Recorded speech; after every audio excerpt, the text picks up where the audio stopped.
today's gospel, Jesus is strongly, which includes us, to the approaching actions of Good Friday and to the cross. The cross, which is not only a symbol, but an entryway. And as such, it offers us a choice.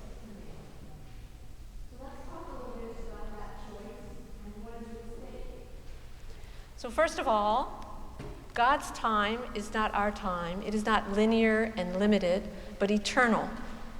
And as such, in this timeless way of the sacred, we are here towards the cross, with Christ, not just as witnesses, and not just only in this Lenten season as Holy Week approaches and Good Friday approaches, but as participants, just like the witnesses who were there with him in the first century. And we're there not just to remember or commemorate something that happened long ago and far away, but to enter the Paschal mystery. And again, I want to underscore that we have a choice about this journey.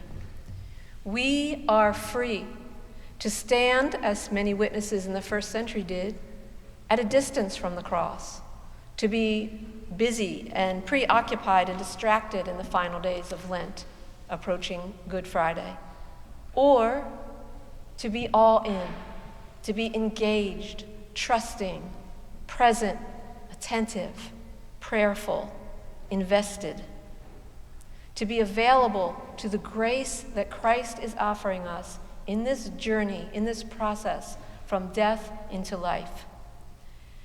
To understand what that means, let's take a closer look at some of the words that Christ said in today's gospel. Jesus said, "Unless a grain of wheat falls into the earth and dies, it remains just a single grain. But if it dies, it bears much fruit." Are we willing to be broken open like the husk of a grain of wheat and lose our current perceived, contained identity in order to be transformed into something we find it hard to imagine or maybe even believe in? Jesus also made two statements referring to this world. He said, "Those who hate their life in this world will keep it for eternal life." And in regard to the approaching cross, he said, "Now is the judgment of this world. Now the ruler of this world will be driven out." The Greek word for world in these texts is cosmos, which does not refer to the created, manifest world that we see, but it refers to what biblical commentator Charles Campbell called the fallen realm that exists in estrangement from God and is organized in opposition to God's purposes. Just a 5-minute glance at our news feeds clearly reveals that we are in a fallen realm, a deeply troubled and confused world where so many believe themselves to be estranged from the divine, from one another, separated from the wider whole of life in which we are all miraculously alive and vibrant with magnificent God-given powers and freedoms to love and to imagine and to care for and celebrate one another. An estrangement that triggers so much fear and violence.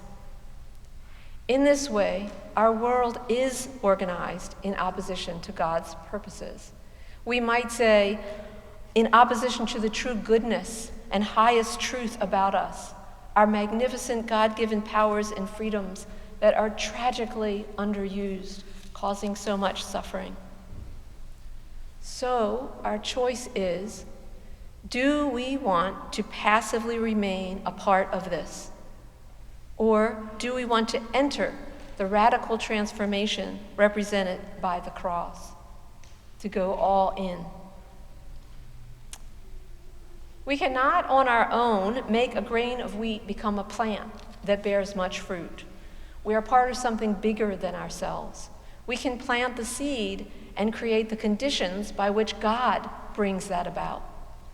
And in our case, Part of the conditions of planting the seed is saying yes to engage in a highly inconvenient, lifelong process that we don't truly understand or even know if we believe.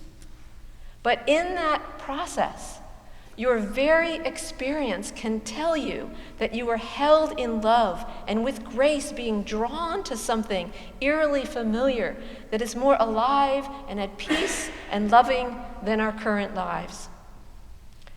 So what do we want to do?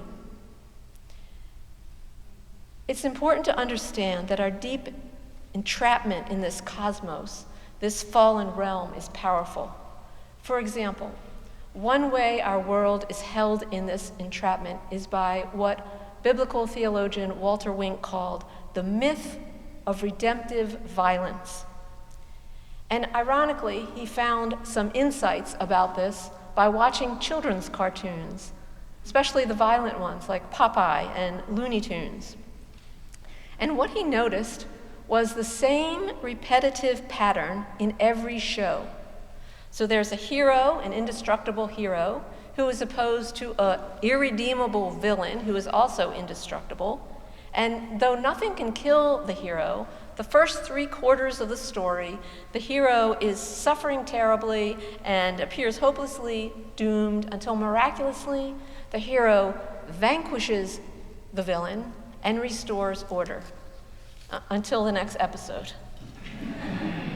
And this format, he wrote, never varies. He says, neither party ever gains any insight or learns from these encounters.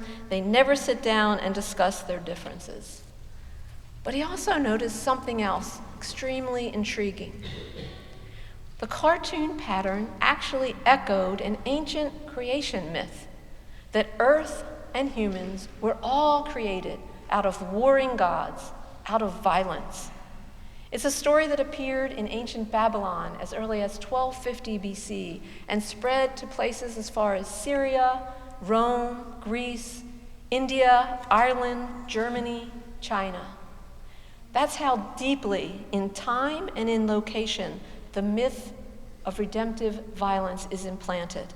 This deeply ingrained belief that violence can save us, that war brings peace, that domination will make us safe.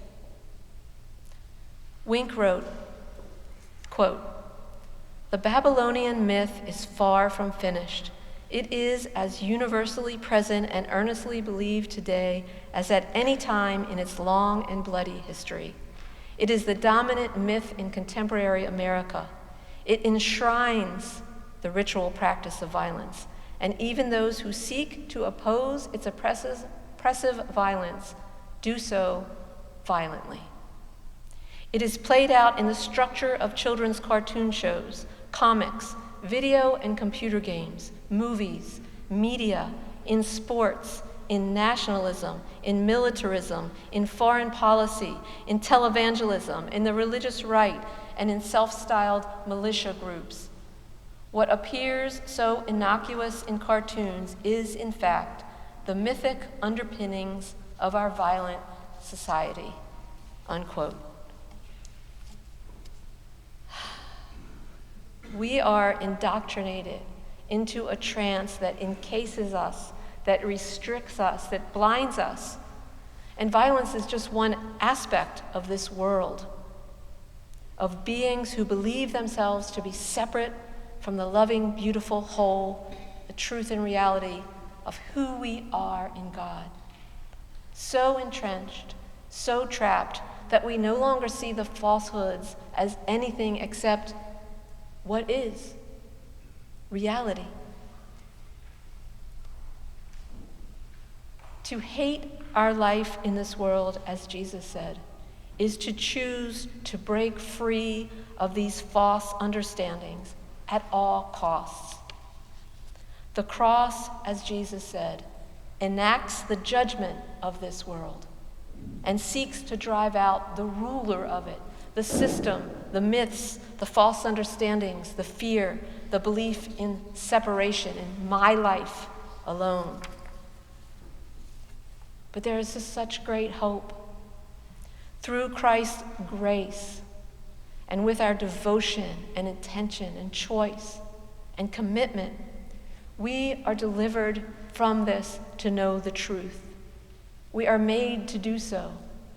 And as each one of us is transformed, soul by courageous soul, the world is transformed.